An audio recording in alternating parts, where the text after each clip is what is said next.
Hello everyone, and welcome back to Isaiah for Mormons. Today we're going to be doing chapter 34 of Isaiah, which means you are more than halfway through the book of Isaiah. Congratulations to you. Chapter 34 is fairly straightforward. As I have mentioned before, there are going to be some changes that we see in the text, some textual corruptions going forward, but a lot of them are going to be pretty easy to spot. We've talked before, I think, about anti-Edomite problems that show up in the Hebrew Bible and just general xenophobia in the Hebrew Bible, that there's a concern or even fear really about foreigners, and that bleeds into the text. And so that's something that we see here in this part of Isaiah. There seems to be something of a fear of foreigners that makes its way into this chapter. The Edomites, you'll recall, I think I've mentioned this before, the Edomites helped the Babylonians to destroy the temple, and the Jews never really forgot about that. So there's a lot of grudge holding that happens when it comes to the Edomites, and that's something I think that we'll see in this chapter. Unfortunately for Edom, the name Adam, which is a name in some circumstances for Adam, of course, but it is also the name for mankind, looks the same as the name of the country Edom. It's just voweled differently. So in about 1000 AD or so, give or take a century or thereabouts, the people who put the vowels in sometimes will take something that should be Adam, meaning mankind, and they'll vowel it as Edom. So when God says he's going to punish mankind, they sometimes will change it to, well, he's going to punish Edom, right? Because they don't particularly love the Edomites, because of spite, really, for what they did to them when the Jerusalem temple was destroyed. They either helped the Babylonians, or they more likely just cleaned up. They took the spoil afterwards, is just as likely, if not more likely. And so the contempt and utter hatred, really, for the Edomites bleeds into the text a lot. So when you see anti-Edomite things in the Hebrew Bible, when you're reading the Old Testament, be suspicious. I think that the Book of Mormon also shows that when you see oddly anti-foreigner sentiment, a lot of the anti-foreigner sentiment that is in the Hebrew Bible is not in the Book of Mormon versions of Isaiah. So it makes you suspicious. There are certainly some burdens against the nations in the Book of Mormon's Isaiah, but when you see things that feel out of place and they're anti-Edomite, that makes me go, maybe we have some issues here. So we're going to see that in this chapter. But besides that, it's actually pretty good. It's not really connected, I don't think. We'll talk about this in a second. I don't think it's terribly connected to 33. I think this is the beginning of a speech that is the last speech right before the Assyrians invade. It's a pretty long speech. It's interrupted by the historical portion. Talked about that before. But this is really like the St. Crispin's Day speech from Henry V, if you guys are familiar with that. If you haven't read Henry V recently, at least go back and read that speech. It's a really excellent speech, but it gets everyone kind of ready for the battle, and I think, honestly, this is what this is supposed to be about, is this going through 34 through at least 40, 41 probably, and actually the chapter breaks may not be terribly good there, but through something like that, we have this speech leading up to the Assyrian invasion. And actually, not even the Assyrian invasion. The Assyrians are already invading. This is even leading up just to the siege of Jerusalem, because we'll see comments about people taken prisoner, but he'll also be talking to them about not being afraid, not letting your knees shake. He uses the image. People shaking in their boots, literally. And so we see this here in this chapter leading up to the Assyrian siege of Jerusalem. If it seems like I've been talking about the Assyrians the whole time, it's because I have. The Assyrians really are the key players for the book of Isaiah. Isaiah is dealing with events in his own time period. His own time period is the Assyrian attack on his country. If we had prophets living during the American Revolution, what would they be talking about? Everything would really be revolving around issues about the war. Now, there are lots of other things that happen in Isaiah, but a lot of it is shaped by the Assyrian invasion, and that's just something that we should expect. So, like I said, not too much that's terribly textually corrupt in this chapter, so I think we can just dive right in to Isaiah 34. So here in 34, it says, "Come near, ye nations, to hear, and hearken, ye people. Let the earth hear, and all that is therein, the world, and all the things that come forth of it. For the indignation of the Lord is upon all nations, and his fury upon all their armies. He hath utterly destroyed them, he hath delivered them to the slaughter. Their slain also shall be cast out, and their stink shall come up out of their carcasses, and the mountains shall be melted with their blood. And all the hosts of heaven shall be dissolved, and the heavens shall be rolled together as a scroll, and all their hosts shall fall down as the leaf falleth off from the vine, and as a falling fig from the fig tree. For my sword shall be bathed in heaven, behold, it shall come down upon Idumea, and upon the people of my cursed judgment. The sword of the Lord is filled with blood, it is made fat with fatness, and with the blood of lambs and goats, with the fat of the kidneys of rams. For the Lord hath a sacrifice in Bozrah, and a great slaughter in the land of Idumea. And the unicorn shall come down with them, and the bullocks with the bulls, and their land shall be soaked with blood, and their dust made fat with fatness." Yeah, that's pretty intense. But that's really what Isaiah is doing here. He's saying, listen, Jehovah's a war god. And in fact, he's a better war god than Ashur. He doesn't specifically say that in this section, but that's the implication. Jehovah's a better war god than Ashur. He's going to beat them. And he's not just limiting what he's saying to Israel. At the beginning here, he says, "Come near, ye nations, to hear, all Gentiles, listen to me now, and hearken, ye people. Let the earth hear, and all that is therein, the world, and all things that come forth of it." You'll remember we've seen this earlier. He's causing heaven and earth and everything to witness to what he's saying. "For the indignation of the Lord is upon all nations, and his fury upon all their armies." The anger, the indignation, really, the anger, honestly, is a good translation there. The anger of the Lord is upon all nations, and his fury, his wrath, upon all their armies. One thing we have to understand about biblical parallelism is that sometimes it's not exactly the same. We talk about it in those terms because it's easier, but it's slightly different. Parallelism are basically the same, but I think we can say that the couplets, that's what we would call them, are slightly different. Let me give you this as an example. I'm only going to bring this up now. You guys can kind of figure this out as you go along, because that would be a kind of a more in-depth thing than what I'm doing here. But as you look at this, I'm going to give you some rules of thumb taken from Robert Alter's book, The Art of Biblical Poetry, to kind of help you with this. So it says, "The indignation of the Lord is upon all nations." Okay, so the anger of the Lord is upon all nations. But then they make it more specific. His wrath, or even more intense, his wrath upon all their armies. So the anger of the Lord is upon all nations, but specifically his wrath is poured out upon all their armies. So how is the anger of the Lord demonstrated upon the nations? Well, when he obliterates their armies. So it's a parallelism, but the second part of the parallelism often is either more specific or more intense or something like that than the first part of the parallelism. "Out of Zion shall go forth the law." Well, what law specifically? The word of the Lord from Jerusalem. That's something we've seen before. So just things like that. The word of the Lord, I don't know if we've talked about this, the word of the Lord, or the words of God, or the word of God that we see sometimes in the scriptures, may at one point have been the title for the law of Moses. When you look at the book of Moses, that's how it starts. The words of God which he spake unto Moses when he was carried away unto exceedingly high mountain, something like that. That first few words was probably the original title of the law of Moses, because that's usually how they would make titles. They would take the first few words, and then that would be the title of the book.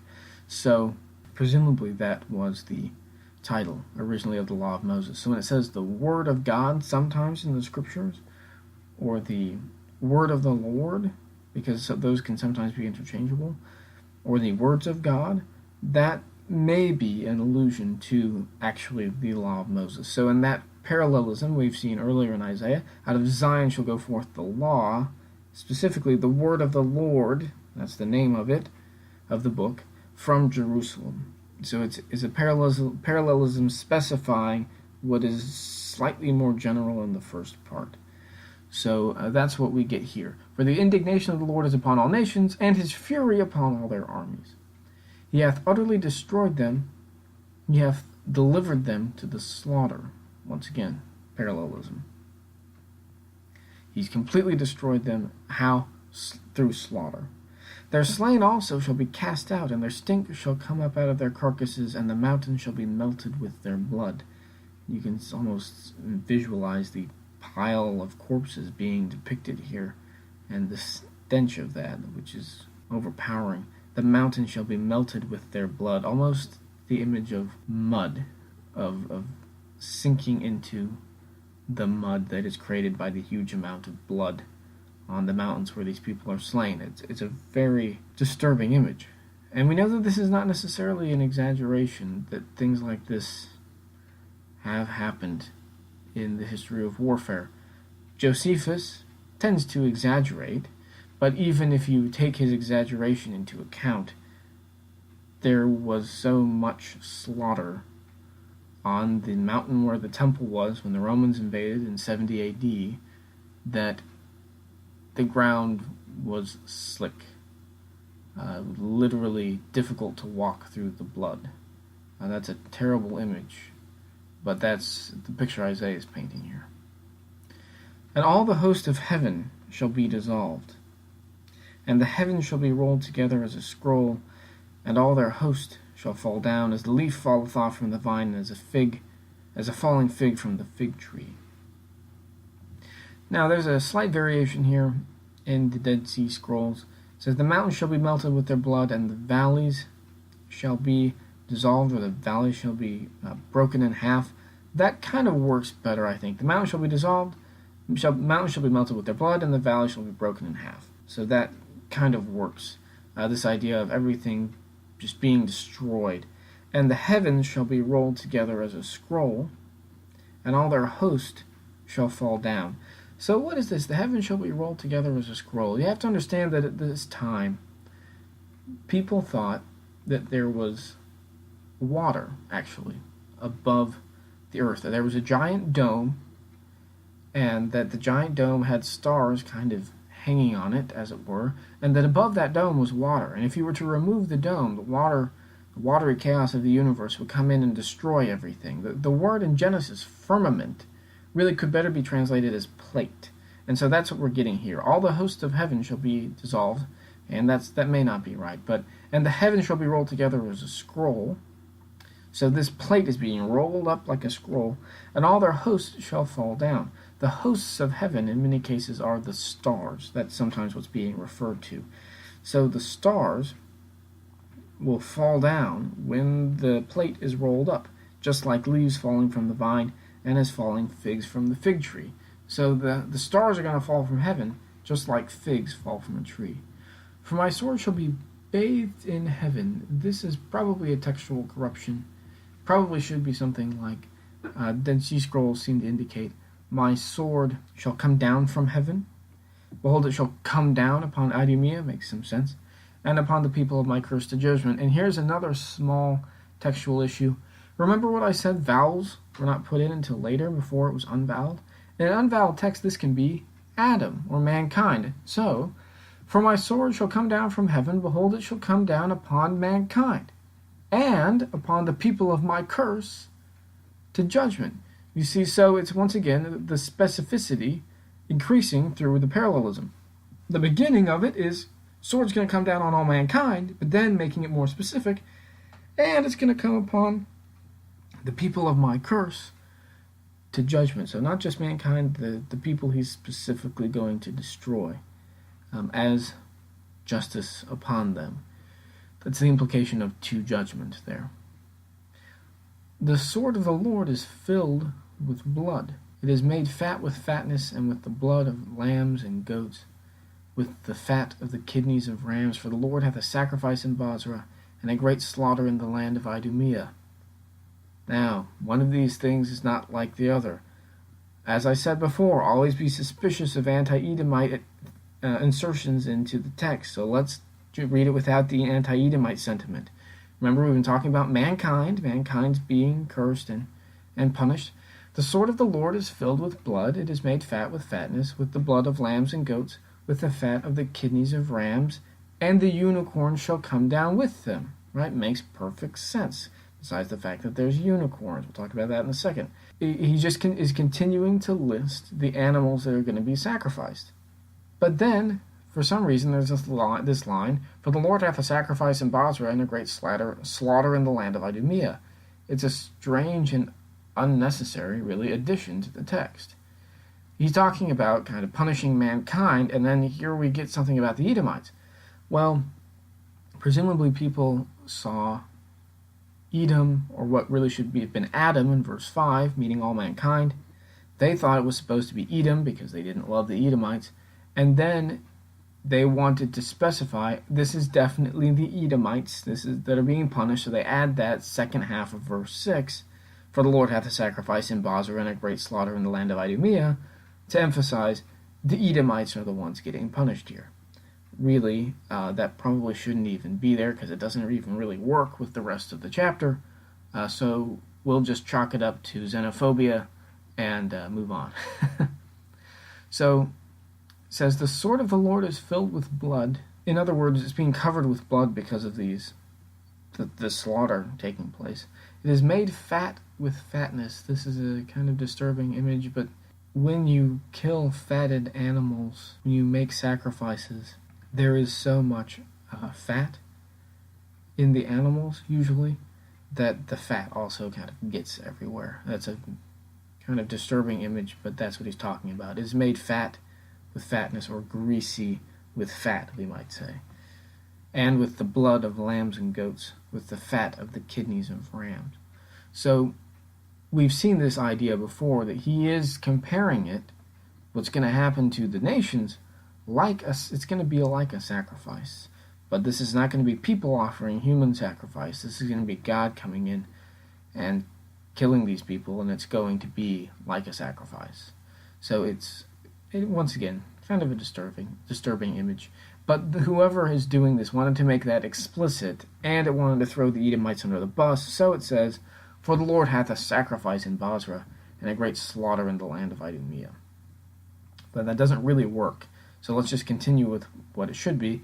"With the blood of lambs and goats, with the fat of the kidneys of rams, and the unicorn shall come down with them." Verse 7.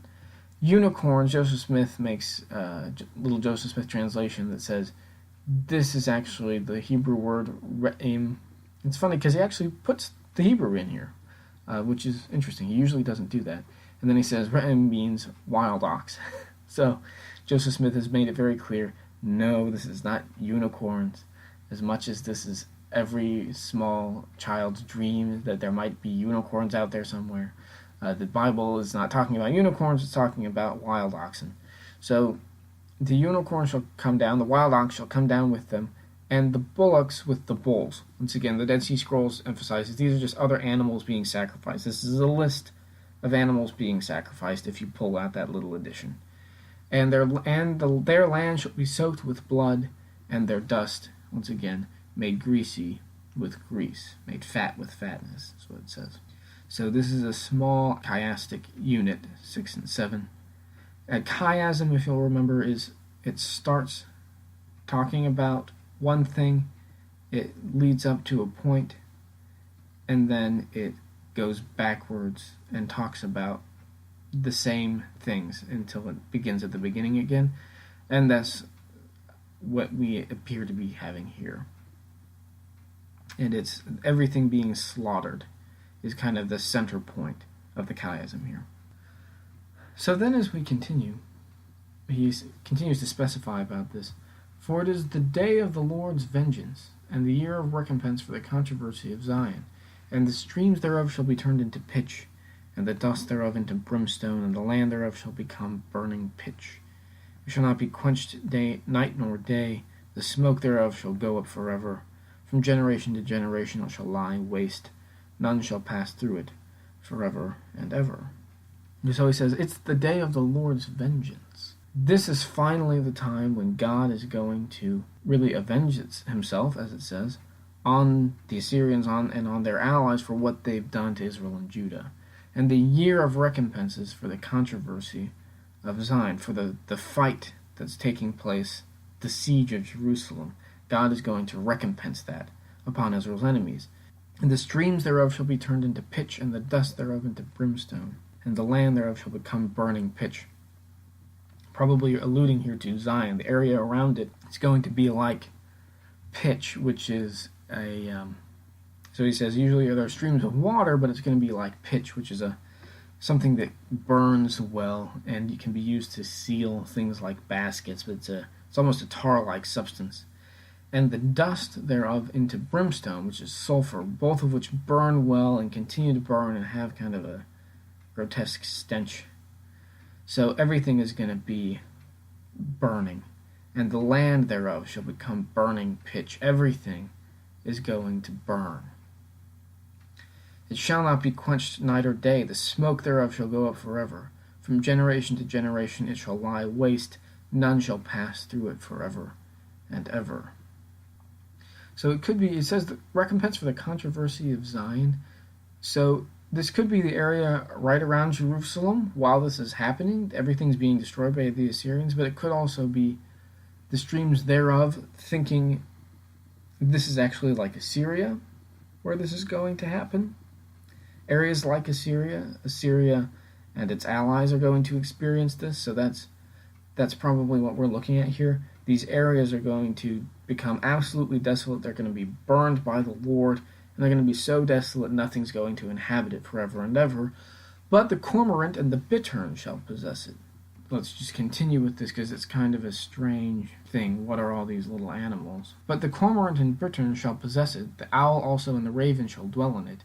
He shall stretch out upon it the line of confusion and the stones of emptiness. They shall call the nobles thereof to the kingdom, but none shall be there, and all her princes shall be nothing. And thorns shall come up in her palaces, nettles and brambles in the fortresses thereof, and it shall be an habitation of dragons, and a court for owls. The wild beasts of the desert shall also meet with the wild beasts of the island, and the satyr shall cry to his fellow. The screech owl also shall rest there, and find for herself a place of rest. There shall the great owl make her nest, and lay, and hatch, and gather under her shadow. There shall the vultures also be gathered, every one with her mate. So the cormorant and bittern, these are all these words for animals that quite frankly we don't completely know what they are. But these are all these animals that inhabit desolate places. That's really the point here. I can give you some possible translations here, but we honestly aren't terribly certain about this. Maybe pelican and porcupine, perhaps. The pelican and porcupine will possess it. The owl and raven live there. Over it he will stretch the line of chaos. So something like that, but it's hard to say. Anyway, these animals that live in desolate places will live there. Owls and ravens will live there. And he will stretch out upon the line of confusion and the stones of emptiness. The idea here is, just as you stretch out a line to build things, here you're not stretching out the line to build. God is unmaking it. Stretching out the line to create chaos is how that could be translated. And the stones of nothingness. So he's building, but he's not building with things that are going to make it organized. He's building with chaos. This idea of destroying by building with chaos, kind of an interesting image. And it involves seeing chaos as a real object, which they did at the time. They shall call the nobles thereof to the kingdom, but none shall be there. All her princes shall be nothing. So they're going to look for nobles, but there's going to be nothing there. And one way of interpreting that is that's actually will be the name. They will call it, there's no kingdom here anymore. It's like the name, entering no kingdom here anymore. And its princes will be nothing. So thorns are going to grow there. The palaces are going to be filled with thorns, nettles and brambles in the fortresses. Only dragons, I probably would not translate that dragons. I might say jackals. Only jackals will live there. Perhaps jackals and ostriches, something like that. So desert cats or wild cats will meet hyenas, and then it says something funny. Satyrs. Satyrs are, of course, a mythological creature. The best interpretation for that is probably demons. But you have to understand that at this time, goats, certain kinds of wild goats were viewed as demons. Yeah, I know, kind of weird. But that's the idea here, is that it's so desolate. This is like a parallelism that's a climactic parallelism. We'll talk about that for a second.